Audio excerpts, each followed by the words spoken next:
So in this last part of the DVD, we're going to look at any other possibilities that white might try on move 2, or any ways to mix up the game from an early stage. Now, one line I haven't looked at before in this DVD is an interesting try that Rowson actually, Jonathan Rowson played against me once, knight to f3, which is obviously quite a standard move in this position, e6, and now d5. Now this has been played against me a number of times here. I'm going to recommend quite a simple way of playing against this, something that you don't have to worry too much about. It's a very active way of playing. Again, keeping with my philosophy, it's playing as actively as possible. Now, I'm going to recommend taking on d5. This is a line which is very sharp, actually. Now, white recaptures back with his queen, and the f-pawn's on pre. So queen f6 is interesting, but I'm just going to recommend the simple d6 here. Now, Nigel Davis once played g3 against me here, but g3 is a rather wet move. After g3, black gets a fine position just by developing his pieces. For example, knight to f6, we're gaining tempo on the queen. Nigel played queen to d3. Again, I think this is a rather dodgy square for the queen, even though he went on to win this game. Knight to a6, bishop g2, knight c5. And there's no way that black can be worse here. He's controlling the e4 square. Given a chance, I want to fianchetto my bishop to g7.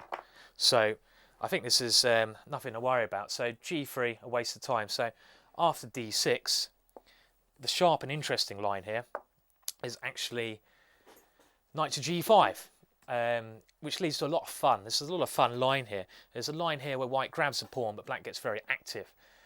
So queen to e7, you've got to stop mate on f7. Queen to e7, stopping checkmate. And now white plays extremely cheeky.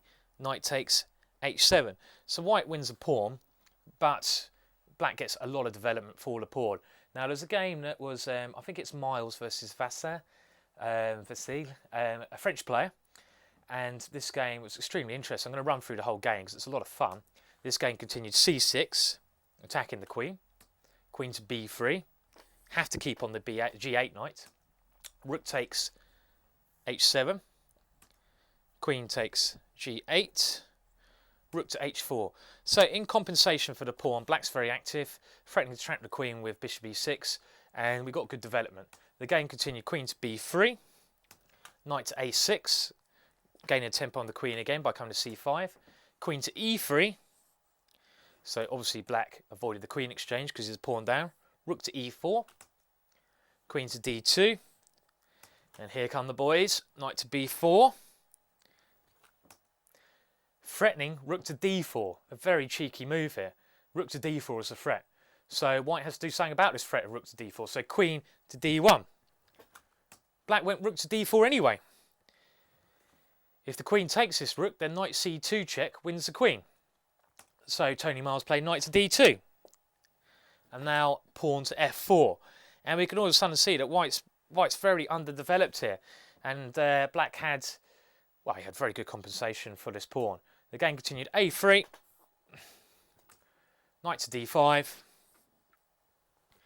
pawn to c3, and now knight to e3. Okay, I'll leave it there actually. I said I was going to go through it all, but I'm going to let you work out what the draw is after pawn takes knight, queen to h4 check. Suffice to say, it was a draw and another 4 moves or so.